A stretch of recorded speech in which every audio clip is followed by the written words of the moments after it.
So, Byron, I'm so excited as usual to get to talk to you. And this week's conversation is about Lent.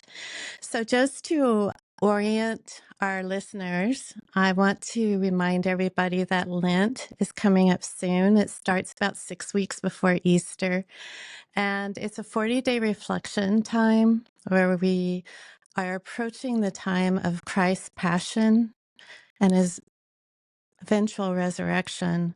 And we are preparing ourselves to go, in a sense, through this journey of sacrifice. And I know when I was a little girl that in the church that I went to, which was an Episcopal church, I was encouraged to give up things like coffee, maybe lemon drops, depending on what my current sweet tooth was at the time. And Byron, did you have any Lenten practices when you were growing up or later on in life? Not particularly. Growing up, we were aware of Lent, but we were at a fairly um, lower liturgical church that didn't make a big deal about that, and it was full of Yeah. grace and joy and ordinary kind of Christian stuff. So Uh-huh. it wasn't a big deal. Easter was, of course, but I don't Yeah. recall. Everybody knew about giving things up. Like that was a thing that some people did, but we didn't do it much. Then when I went away to college, we were part of this evangelical renewal group, and there was sort of a resistance to that, as if it was just something sort Hmm. of a routine that people did that didn't have any meaning. And it wasn't Right. until later you come full circle and you realize the beauty of the liturgical calendar and the Right. significance of doing that stuff. I have my own little quirky experience of that I could tell you about if you want, but no, mostly I didn't do much of that. Right. I think my experience was very similar to yours because when I grew up, it felt a little bit trite or I don't know, not very serious the way Mhm. we were talking about Lent. And as I got older and became more interested in the liturgical calendar, like you mentioned, I found myself going, wait, what is this really about? Why is giving up something sacrificially meaningful? And and then there's like a refocusing that is supposed to happen. And I realized that there's a whole slate of practices out there dealing with simplicity, with contemplation, however it is you want to approach it, that has to do with being mindful of Christ's life and the way he lived and then the way he laid his life down. That was really the impulse of Lent, I think. But I didn't get that message. And I can see why some evangelical traditions would think that it was more about something that was less than serious than it was really intended to be. So today you're going to lay out some resources for us to help us really understand Lent. And I am so excited about this. So thank you again. I've got tons of resources I'd love to Uh, share, both daily devotionals that'll help us enter into that space, but a couple just about the season too. May I tell you about a couple? absolutely. Yeah. Last time we were talking about Advent together, and of Hmm. course, a whole array of things in our independent bookstore. We carry everything, but focusing on the liturgical calendar is a good thing. So I'm glad to be back from Advent, our last time together, and now Lent, because there's some real parallels, I think, between Advent Right. leading up to Christmas and Lent leading up to Easter. So it is a time of sort of sober reflection. If one wants to understand what it's about, this little gem right here called Lent by Esau McCulley is part of Oh, a yeah. series of books. I think I highlighted that last time too, the Advent one, in a series of books called The Fullness of Time. Esau McCulley, an Episcopal black guy at Wheaton College, edited this whole series of books. And there's one on Pentecost, and there's one on, there'll be one on Ordinary Time, there's one on Christmas, through the whole Epiphany. And so the Lent one was the first one, and it is an explanation of the history of the season, who started it and when the church did it and what they did and what you're supposed to sort of benefit from it. And so it's not a Lenten devotional as such, but it's an overview of the season. I adore this whole series of books, and it's very, very nice. I'm going to ruin the Lenten mood by jumping ahead too and say that this one, Easter, is the new Uh-huh. one in the series. It just came out just a week or so ago. It's by Wesley Hill, a good friend, teaches at Western Theological Seminary in Holland, Michigan. And this is the Easter season of the resurrection. So this will be the next one to read in Easter time, but this is the one to read now, the one on Lent. This whole Fullness of Time series is very, very nice, and I can't say enough about them. So that would be one way to enter into the thinking about Lent. There's another wonderful book that I really like, and I recommend it every year to folks. It's by Adam Damiani. It's on Moody Press, and for those that know the religious landscape, Moody's kind of a revivalist, fundamentalist publishing house, not very liturgical over the years. And they've done some really nice books lately about the liturgical calendar to their own buyers who, by and large, aren't Catholic or Episcopal, and so they may not know the liturgical calendar well. This book, called The Good of Giving Up, the subtitle is Discovering the Freedom of Lent. This guy was a fundamentalist, evangelical, did not celebrate the church calendar, and over a long journey in his life as a pastor, became Anglican. And so he's an evangelical, Episcopalian, and Anglican now, and he's interested in the interspace between heaven and earth, between the liturgical seasons, the sacramental view of life. And here he tells us why it is good to give something up. And the fasting and the longing that we experience when we're giving something up, it's not to sort of punish ourselves or penance. It's not that at all. It's a way to create a fullness of our own loves. So we want the right thing. And as we desire more and more to want to be filled with God and follow the way of Jesus towards Jerusalem, we'll come to a certain sort of freedom where we've let go the worldly pressures of materialism and whatnot. So like many evangelicals who love the gospel, he had his doubts about Lent. Becoming Anglican, he began to reassess the liturgical seasons, the church year, and particularly this notion of giving things up for Lent. So he shares what the proper motivation should be for Lent. He shares how it can reform our own habits and sort of our convictions about things as we enter into the way of Jesus. And whether you do it at home, he has some stuff for your personal life, and he has some stuff for congregations to do together communally to enter into this season of Lent. So this is my handbook for people that may not know much about the season, because he has this sort of evangelical flavor, but yet deeply liturgical.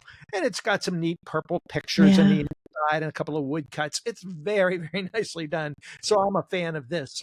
And that's a way for someone to enter into the conversation. Yeah. Can you repeat his name, the author's name? It's spelled Damiani. Damiani. Okay. I think is how you say it. Damiani. Yeah. Aaron is his first name. He did another one on worship, on sacramental worship and more liturgical experiences of a Eucharistic experience in worship, and how worship isn't just expressing our own love for God, but it forms us when we enter into the kind of rhythms of a deep and rich worship experience.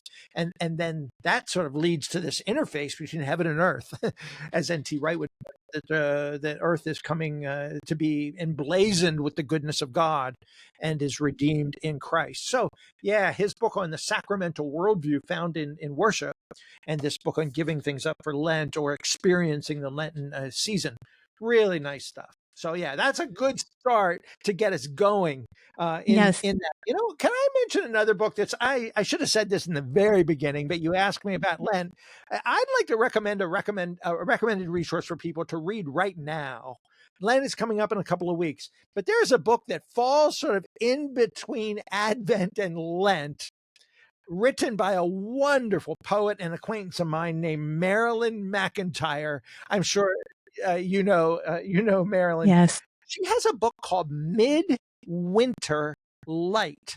Wow. It's not exactly an Advent devotional, but it's about winter, about entering into a season of darkness and cold and slowing down a little bit, and the glories of snow and the beauty of winter, to be sure, but yet the sort of experience of darkness. It's almost a pre-Lenten book or a post-Advent book. Lent happens after and moves into spring, but it starts in midwinter. And so you think Rossetti's In the Bleak Midwinter, which is an Advent song. Yeah. But this is devotional, poetic, biblical, reflecting on the season. And so I really like this. And I just have to sneak it in here because it's only good during winter. You can read it anytime, but it sort of sets the stage for this longing for something that we experience. We have another book that was for Advent about animals hibernating, which is a really cool book too. That animals, nature, God's creation sort of goes through these rhythms. And so being Yeah. attentive to the rhythms and the seasons of life isn't a bad thing. It's sort of rooted in the creation itself. And so this midwinter poetic reflection by Marilyn is just a way to sort of get into some Yeah. of this stuff for those of us that may not be used to that. So yeah, I love that little book too. Actually, it's so great that you brought that up because I was just looking at that book online. I was very Were you? curious about it.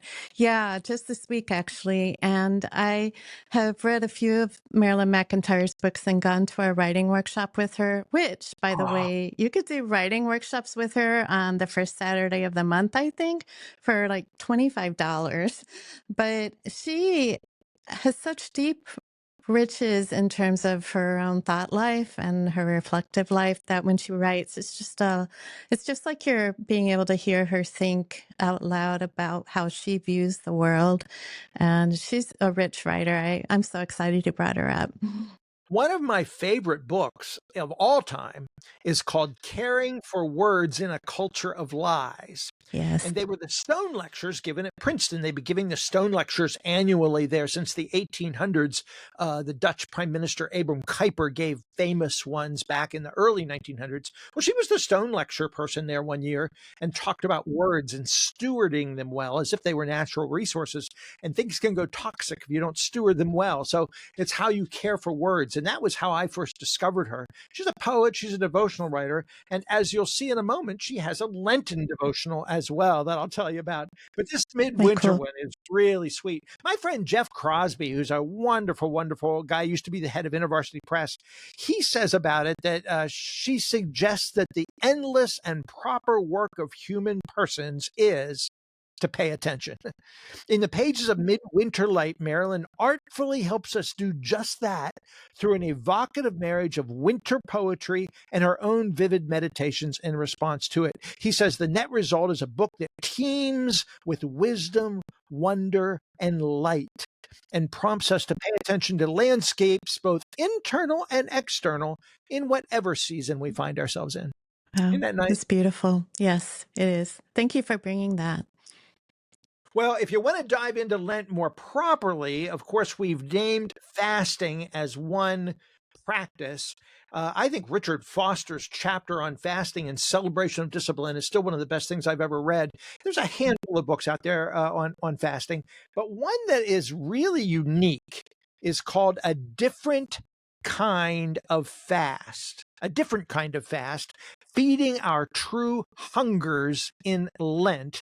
And it's by a woman named Christine Walters Paintner, Yes. Paintner. She's a Catholic spiritual director, has written books about creativity and the arts and a whole array of books. She writes a lot about art and breath prayer and all kind of sort of spiritual stuff.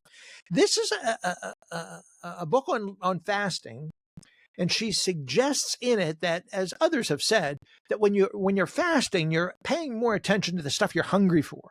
And at first, it's food or a sandwich or a drink. Hmm. But later, you get into sort of some touches with deeper hungers, what you're really motivated by and what's really your true hungers that are going to nourish your soul. And so fasting is this art of letting go of control, of making more internal space to listen to the sacred and the whispers of our own lives. So it's a wonderful reflection, a little spiritually rich, if I can say that right. In other words, it isn't just a lecture on fasting or a declaration of things. It even has some woodcuts and some art in it that invites you to reflect. So it's a very gentle, imaginative book. There's lots of reflection questions, prompts to do things about rest, and it is a fabulous book, and it's very handsome. It's done by Broadleaf. Perfect for anybody Yes. that's new to the practice of fasting or to the practice of celebrating Lent. And I think it's a little edgy, a little provocative, real open-ended, not real preachy, but it's a really neat book. So I wanted to highlight that one Yeah. as well. That's lovely. Yeah, I've read another one of her books too that had to do with Visio Divina, Oh, yes, or yes, yes. however you say that. Yep. Yeah, she's really interesting. She's very creative. She is So, very creative. Yep. yes. I And think her sometimes maybe a little outside the comfort zone of some conservative evangelicals that maybe aren't used to yeah. some of that rich openness of heart and spirit that she reflects on. But as a tool to reflect on things, it's not a doctrinal, dogmatic book. It's an experience to fast Mhm. and see what happens. I love Yeah. that. If I somebody think wants that's a more fantastic. traditional devotional, though, I got some that are just where you read a page a day and you reflect on it. My favorite in all of that, I think my one of my favorite is all time is called Bread and Wine. Readings for Lent and Easter, and it's in this Plow Publishing House series. They've done several, both on the Sermon on the Mount and on community. They've done one on Advent. They have one on night prayers. A guy named Moore puts them together, and he is one of the most amazing people on the planet because he knows the writings of everybody, left, right, and center, through church history, Catholics, Protestants, Quakers, even some non-Christians, Gandhi or whoever, Tolstoy, Dostoevsky, Bonhoeffer, Mother Teresa, Pascal, C.S. Lewis, of course.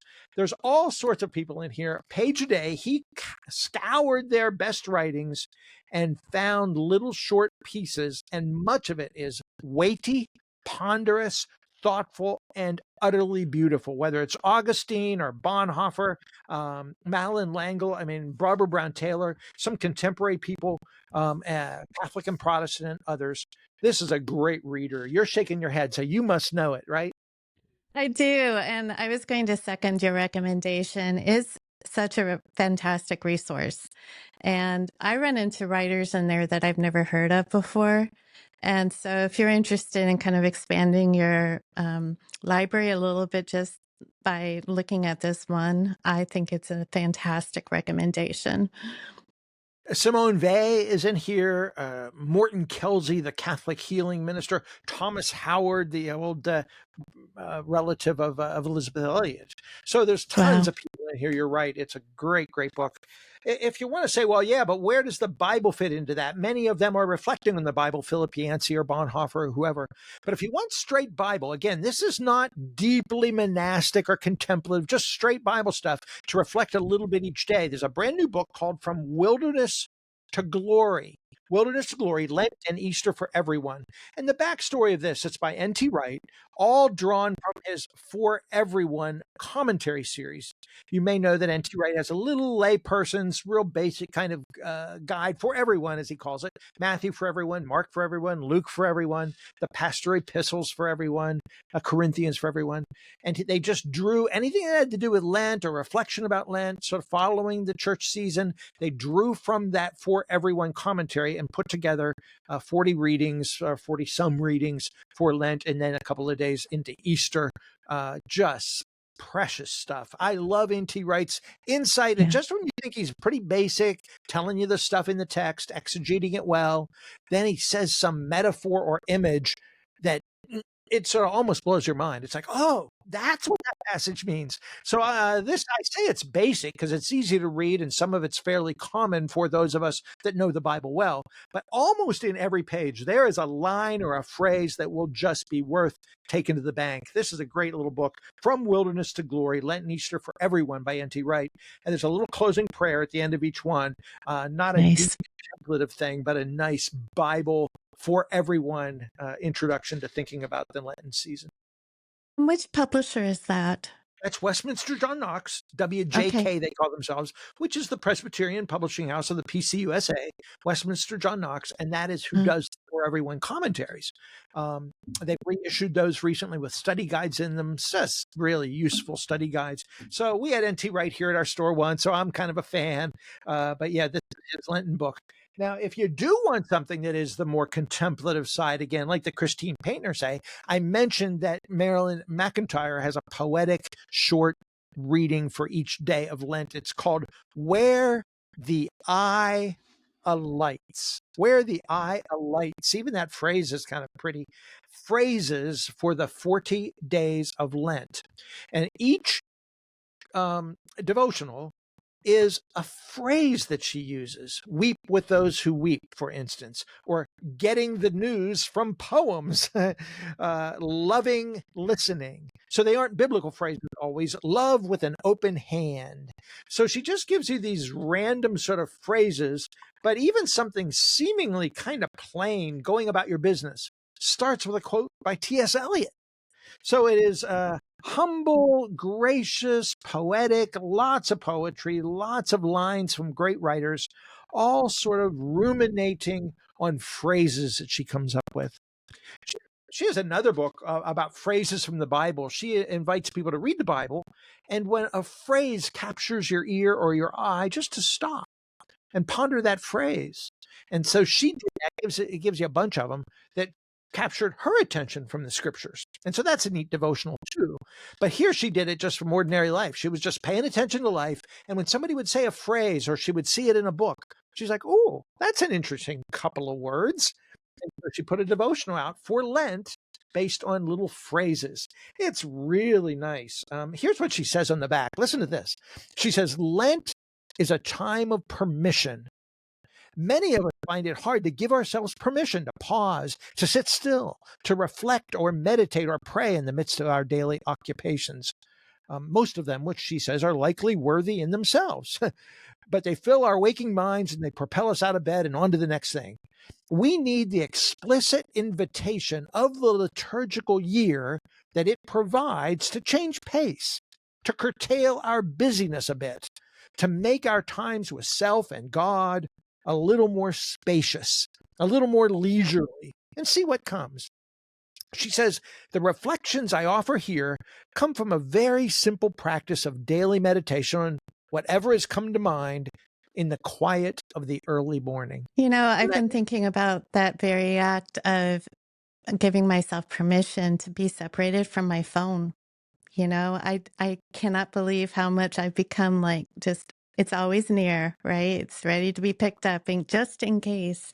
And I find it way too distracting when I'm doing this kind of reading to have my phone nearby because I'll think of suddenly something about, oh, I need to add that to my list or Yep, whatever. yep. And that's actually, I think, something for Lent that I'm going to practice more and more of is setting aside that phone. Yeah. And Yeah. it won't be a sacrifice, I know, because what it does is it frees me. It helps me to breathe more deeply and be in the Word or whatever it is I'm working on to think about. So, Our friend Andy Crouch, who has a wonderful book on living in the technological age called The Life We're right, Looking For, just an eloquent, good rumination on tech and busyness and screens. But he says, he never sleeps with his phone. He doesn't allow it in his bedroom. So the first thing he does when he wakes up, he's not even tempted. He goes outside and looks at the sky. Then he looks at his screen. He says, when you look at the sky, you're kind of small in God's big world when you go outside. He said, when you look at a screen, you're big. You're bigger than your screen. He says it just generates a different posture in life if you start your yes, day pondering the beauty and goodness of God's creation rather than your mighty connection with your magical phone that you're sort of in charge of. Isn't that interesting? I just right. thought that was a That's a fascinating little very insight of interesting his. point. Yeah, and also you're looming over your screen, right? That posture of being a little stooped, if you Yeah. will. I'm looking at people around me and how many of us are always stooped. But, I know I went on a little digression there, but I think all of the things that you're bringing to our attention are all inviting us to take a step into an alternative space in order to do this preparation work for Lent. So, Now, yeah. there at Upper House, you work with students a lot and with graduate Mm-hmm. students and with faculty. And some people think out there in the blue collar world, that faculty have it easy. But we know how hard academics work and how hard students work and the stress of finals and all that sort of stuff. We have this big Jubilee conference in Pittsburgh where we bring 2,000 or 3,000 college students together to reflect on a Christian experience of higher education. And I know that there's a lot of anxiety and a lot of tension in higher education, whether it's from the faculty or whether it's committee meetings or whether Yeah. it's the students writing their papers. I think Upper House can create a space, and you're obviously doing it, creating a space Yeah. for students to enter into this alternative reality than just the academic season, but the church season as well. And so taking some time to pray and develop different kind of strategies for our spiritual lives as we follow Jesus towards the cross. If you can't do that as a student, thinking Christianly about your college career and making place for Jesus in the middle of all that, then something's wrong. But yet, on the other hand, you can find Jesus right in the classroom. And so your Lenten practices can be this spacious, reflective time. And that'll affect how you think about your major and how you think about a gracious understanding of your academic work, I think. Yeah. And I think what you're arguing against is this whole idea of bifurcating our spiritual life away from our everyday life of work and relationship. And I was reminded by somebody once that I can pray wherever I am. I don't need to be sitting and looking at scripture. I don't need to be doing anything in particular, driving the car, whatever. And that integration, I think, is as much about being mindful about where your thoughts are and the fact that wherever you are amidst neighbors, whether or not you consider them neighbors. So Yep. anyway, what I else think do it you was have for John us? Calvin. I think it was John Calvin that said that the creation itself is the theater of God. So no Hmm, matter where we are, we're under God's direction. We're under God's care. We're exactly. living in His story in His territory. So all of Mm-hmm. life is a play in a certain sense on the theater of God, on His Hmm. stage. So I like that. Yeah, we can be faithful anywhere and everywhere. Yet there is a Lenten practice about paying attention to stuff because we are, as this next book puts it, prone to wonder.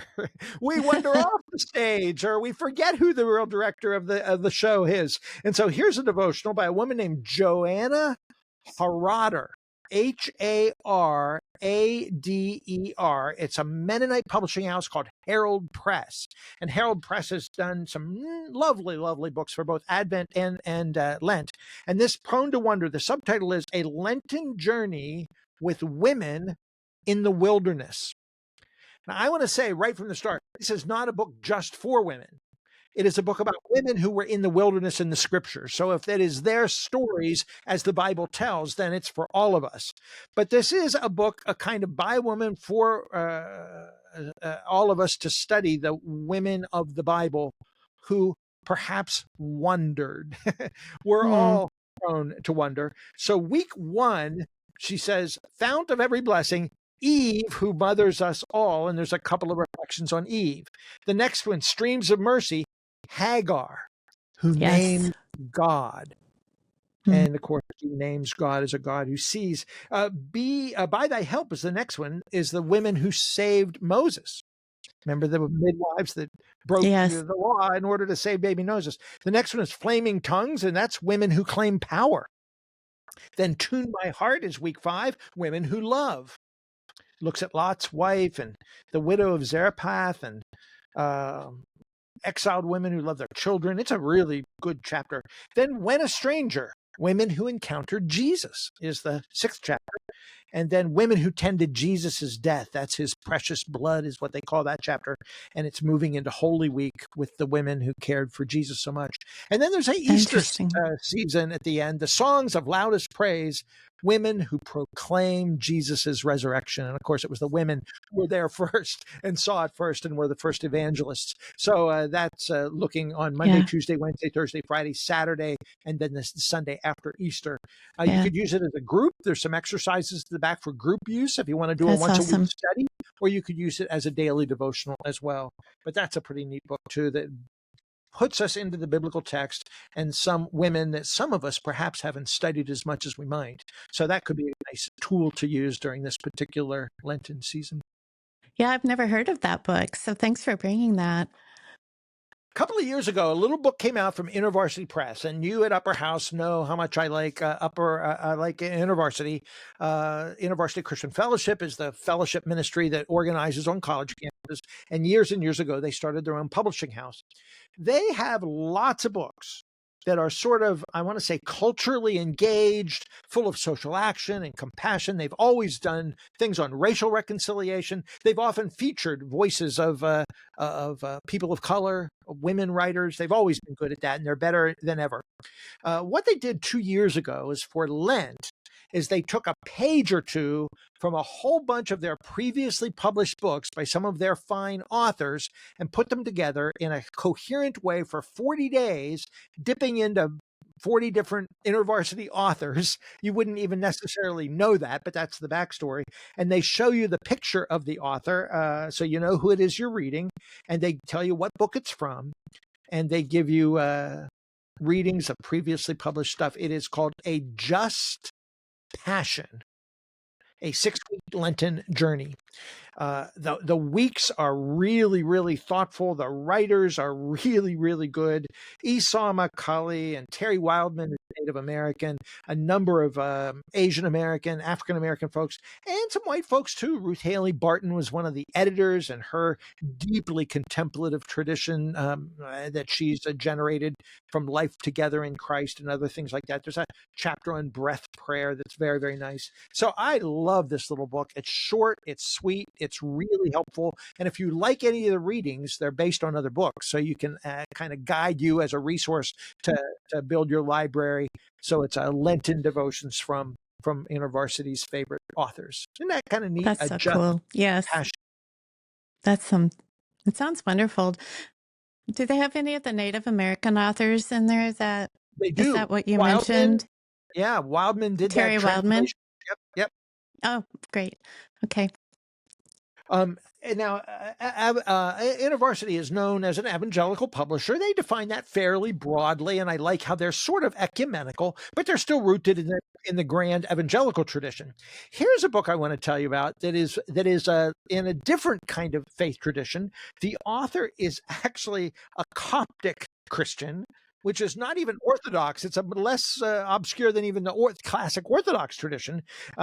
Phoebe Farag Mikhail is the author. I think it's how you say her name. It's published by Paraclete Press. The book is called Hunger for Righteousness. Has a great icon on the cover. Lenten journey towards intimacy with God and loving our neighbor. And this woman is, as I say, a Coptic Christian. Her writing has appeared in Plough, which is Anabaptist. It's in Touchstone, of course, which is partially Orthodox. She's written in Christianity Today. So she's a fine writer and gets around ecumenically, but is in this unique tradition of the Coptic Orthodox Church. She lives in New Jersey. And what this book does, it's sort of a riff on Matthew 5, is it verse 6? It says, "Blessed are those who hunger and thirst for righteousness, for they shall be filled." Jesus said, "Blessed are those who hunger and thirst for righteousness." You want it so bad you can taste it. But of course, that's linked biblically, righteousness, not just in moral purity, but in love for others and commitment to justice in the most vulnerable. That's just how it works in the Bible. You love God and you love neighbor. So this is about loving God and loving our neighbor, and proving your love for God by loving your neighbor well. So this hunger for righteousness is a deep Lenten devotional, beautifully written stuff by this Coptic Orthodox woman who knows deep traditions of the early church fathers and so forth. Paraclete Press. You're not going to find it just any old place, but man, I really like Paraclete Press, and I love this book. So anyway, this is a new one that just came out this year, and I'm happy to introduce some of your readers' maps to this. Hunger for Righteousness. Phoebe Farag Mikhail is her name. Yeah, that sounds wonderful. Is the Coptic tradition from Egypt, or am I thinking wrong? You are exactly right. Yep. All right. And now she's from New Jersey. Okay. But yeah, those are kind of far apart. It has its roots in Egyptian faith. Mm-hmm. We're in a little town in south central Pennsylvania. If anybody wants to know where Dallastown is, we're just below York, which is south central Pennsylvania. Many people have heard of Gettysburg or Lancaster. Even Hershey Foods is here. Mm-hmm. near us in central Pennsylvania. So where's a little town, south central Pennsylvania, a little United Methodist church, a couple of them in town here. One of them closed, merged with the other one.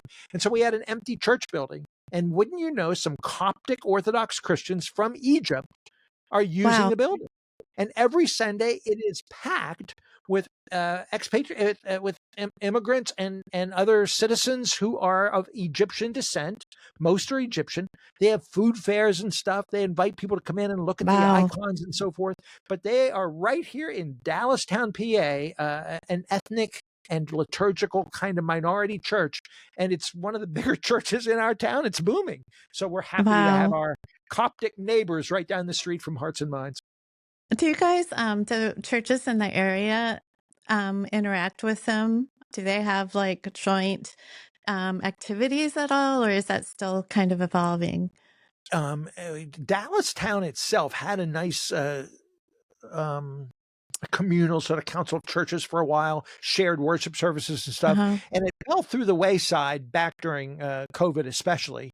And then Right. this Coptic church came in, and I was wondering myself if they're going to sort of fit in with Yeah. the others. Nobody really has done much ecumenically in our own town lately, Yeah. at least not that I know of. Now, I go to Uh-huh. church up about, a little bit way up the road in York, Pennsylvania. So I don't even really always know what the churches are doing here in Dallestown together, except when I meet them in the store and stuff. But yeah, that's a good reminder. I'm sure in a big town where you guys are is much more rich and diverse in a university town there. Maybe, but what I appreciate and I'm seeing from even the book selections is there is so much crossover activity happening. The publishers are publishing work from people from other denominations, or they're doing a multi-denominational edition of something. So it's like there's this connection that's happening that I think is really affirming of actually the unity that happens when we are focused on scripture. So that was something that I was really struck by, and I appreciate so much about what you bring when we have these conversations. So, yeah. Jesus himself was his final prayer, that we are one as he Mm, and the Father are one. And so being ecumenical and being in interfaith conversation and learning well from each other has always been a passion of ours here at Hearts and Minds.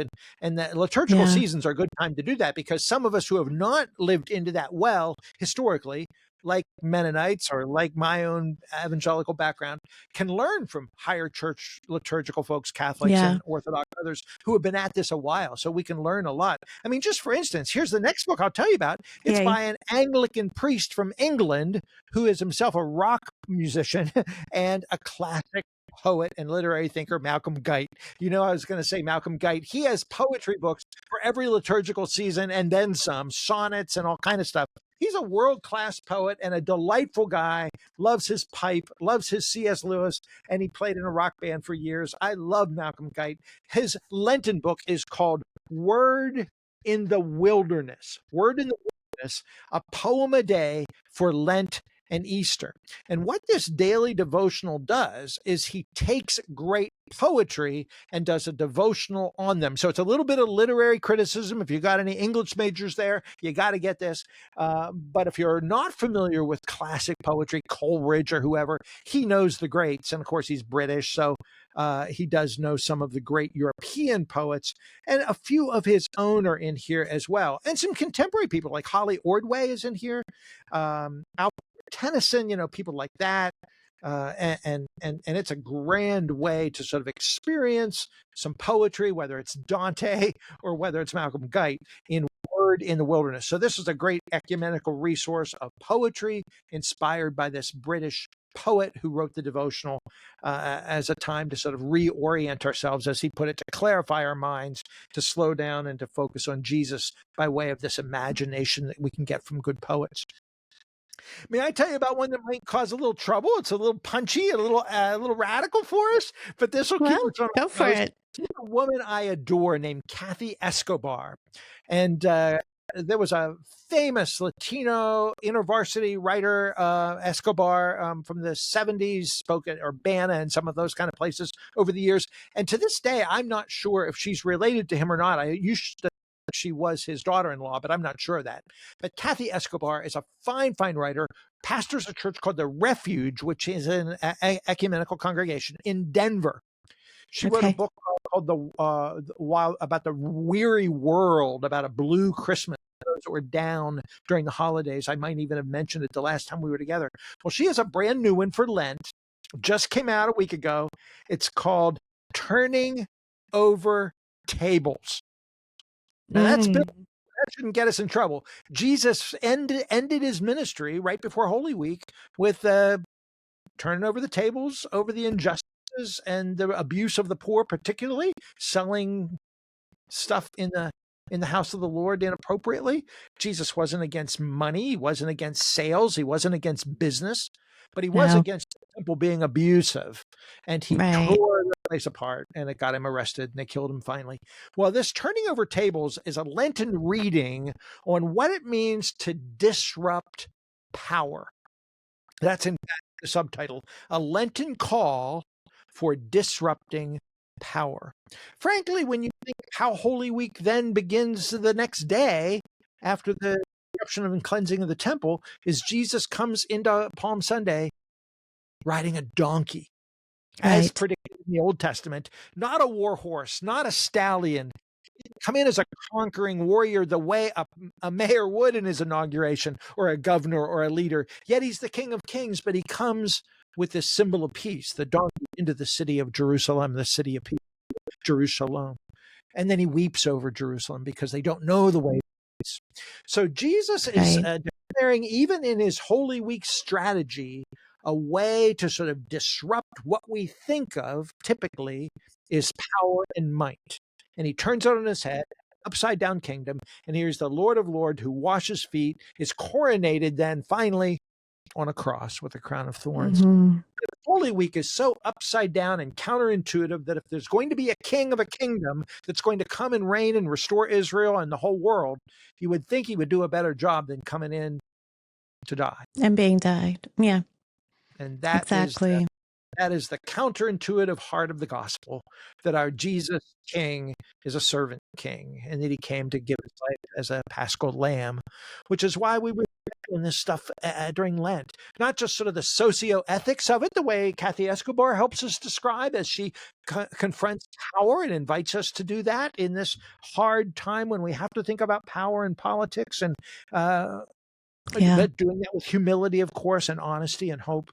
So this is a really good book, I think, just to get at some of the implications of the kind of kingdom we're about and the kind of Jesus Right. we're following. Yeah, the more I read some of the stories, I find myself marveling at the fact that there's so much more happening in these stories that I've read several times already than I usually have noticed. And I think it's interesting that God continues to reveal himself to us and his character as and no matter how old we are. And so what you've talked about with regard to Jesus disrupting preconceptions, that Hmm. still happens in us, disrupting preconceptions about all sorts of things, and power being one of them. So I'm very curious about that book. Does she take a deep look at the scriptures where Jesus does this act of turning over the tables and kind of clarifying what his house is supposed to be, a house of prayer? Does she think about the scriptures themselves and then reflect on the implications for the way we live today? I think the way you've just described it is probably very accurate. I haven't spent much time with it myself. It's brand new. There are prompts to pray, quotes, Howard Thurman or whoever, to ponder. I don't know how deeply biblically rooted every single, well, here's Matthew. I would think that there's tons of scripture in here, but I don't think it's necessarily only on Jesus' overturning Right, the temple. Um, right. Henry But it's on that Mallon. theme. Yeah. Okay, the In fact, disruption theme. here's the chapter titles. Week 1 is reveal. Week 2 is lament. Then Mm, repent, disrupt, hmm cultivate, illuminate, embody, and then the conclusion is to sustain. Oh yeah, there's lots of Bible in here and deeply theological stuff. with some Yeah. great quotes by And all of those are good folks. action words, which I I'm sorry? love. Yeah, yeah, they Whenever are. whenever the chapter titles are action words, I'm like, yeah, that's good because we're creating that bridge between thinking and doing, which I think is very much what we're Oh, supposed to do. for you, Susan. So, That's good. Yeah, nice. Well, if you don't want to dive into the action words of disrupting power and so forth, may I sort of end this little reflection on Lenten resources with one of my all-time favorite books. mhm. And it is a little heavy, a little kind of book that you'd want to spend your rest of your whole life with. And I said this about her Advent book. It's Fleming Rutledge. She has a book about Advent that is one of my all-time favorite books. This is an older one that is one of my all-time favorite books. It is called The Undoing of Death. And this is Fleming Rutledge's collection of sermons that were preached during Holy Week over her entire career in ministry. So it walks you through just tons of sermons and messages. Some of them were longer, some of them are shorter. Some of them have pictures because she had a PowerPoint slide, or maybe even before PowerPoints, she had pictures of classic artwork in the sanctuary, and she referred to the artwork. And so happily, they put it right here, a bas relief statue or a medieval painting or an icon. There's a lot of artwork in here and reflecting on that the fact of what the kingdom does and who Jesus, what Jesus accomplishes during Holy Week and the cross is the undoing of death. And that's the title of the book. That the death of death in the death of Christ is one of the pure. This is a fabulous book, and I've read some of these sermons 4 or 5 times. I've not even read them all. I've read most of them. I dip into them. Some of them are kind of the 7 words of Christ from the cross, that kind of thing. So this is a really, really rich book, and I cannot imagine not dipping into this during Holy Week myself. They are really good sermons, and I respect her very, very much. Yeah, I've never read that, so I'm so glad you recommended that one. I sure do. I sure do. Yeah. You know what? Do we have just a couple more minutes to chat here, or are we running out of time? Absolutely. Whenever we talk, there's always more time. Oh, that's so kind of you. I Yeah. know that there are people out there, and maybe some of your listeners, who say, yeah, but I don't like these daily devotionals. And that's why Fleming Rutledge is so good, because it's Yeah. sermons. It's not like, a page a day. Some of us like the page a day reflection format. Others like richer sermons, or maybe the ones we started with. Could I just mention some books that got nothing to do with Lent as such, but I think might be useful in this time of sober repentance and thinking about Yes. almsgiving and the kind of things we're supposed to talk about during Lent? I just picked these random books, just kind of intuitively. There is a book that had come out earlier this year by a scholar named Michael Austin. And Austin is a professor of philosophy at Eastern Kentucky. He may have a seminary degree, and he has a chair. I think it's called the Bonhoeffer Chair there. He's written a bunch of books. He has a book on humility that I think is just great. The subtitle is Rediscovering the Way of Love and Life in Christ. If Lent invites us to follow Jesus into his journey towards Jerusalem, we're becoming Christ-like as his disciples, his mentors, apprentices. This is one aspect of that, what it means to love others well, and you can only do that if you're humble. So it's a virtue of humility, and he links humility very much to the notion of love. So I just really like that a lot. As we think about humility and sober thinking and reflection during the time of Lent, I think of lament as well, of being kind of in touch with your sorrow. And that's a whole nother topic, books about grief and sorrow. But there is a book that came out earlier this year, and this guy has made his rounds in higher education, has spoken a lot of campuses over the years. So maybe you know him. His name is Brian Walsh. Brian's one of my best friends. He wrote a Colossians commentary, he wrote a Romans commentary. He wrote a book on Christian worldview years ago called The Transforming Vision. He wrote a book on postmodernism. So Brian's been around. His brand new book is a study of the Jewish folk singer, Canadian folk singer, Leonard Cohen. Oh my goodness. Most people know Cohen through his Suzanne, which was a hit in the 70s. Bob Dylan and others were friends with him. He's Jewish. He was considering being a rabbi at some point. He knows the Jewish scriptures well. He maybe has a love-hate relationship with his Judaism. And so Brian decided to tackle the lyrics of Cohen and put them in conversation with the biblical imagination. And as he looks at the landscape of the scriptures, particularly the Psalms of Lament, he tries to get at what Leonard Cohen calls rags of light. We're rags of light, glory and awfulness at the same time, rags of light. Isn't that an interesting phrase? And so this looks at the landscape of the creative imagination of Leonard Cohen. It's not a rock star biography. It's an engagement of his lyrics in his life and some of his lectures and poetry, because he wrote a lot of poetry as well, published poetry. He gave lectures to seminaries and stuff, Jewish seminaries. So it's a description of Cohen's work in the Jewish community, his poetry and his songwriting, his live albums. He would record songs like Suzanne, say, or the famous one that everybody knows, about that's how the light gets in, through our brokenness. And he'll record them differently in different live settings. And Brian has sort of tackled all that, how he sang it here in Israel this way, but he sang it in Germany that way. It's just fascinating. So this book, Rags of Light, I think it would make a great Lenten read, a little bit kind of pushing us towards lament, towards a sober sort of realization of our fallenness and of the mess life is for some of us. The suffering sides of life. So that's a good one. And if you're interested in lament, if that is a practice that you want to sort of engage a little bit more, we have a whole bibliography I could send you if you email us. But a book on lament, I mean, let's face it, lament comes from the phrase lamentations in the Bible, which happened after the Jewish exile. Jews went to Babylon, and then the Babylonians destroyed Jerusalem and burned the temple, the place where God dwelled. No wonder there was such horror there, because it's almost like our 9/11, except worse. A guy named Shun Chan Ra, a New Testament scholar, has a commentary on Lamentations applied to the contemporary issues of things like race today. It is called Prophetic Lament, a call for justice in troubled times.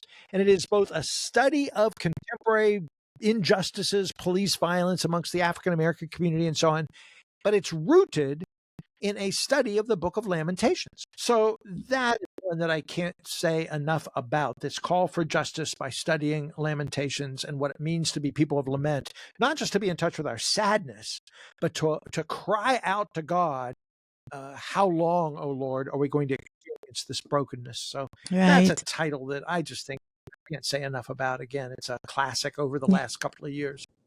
I have and that one book. more that I'll just tell you about that I think maybe would fit during this Lenten season. My friend Jamie Smith, who is a philosopher, teaches at Calvin University, and has written widely about a whole variety of things as a philosopher, has a book that is not too philosophically dense. It's not his professional work as a philosopher. It's a book that you might want to just call Basic Christian Living, but it is about what it means to inhabit time. We started off talking about the church calendar and Lent being a season of the church calendar.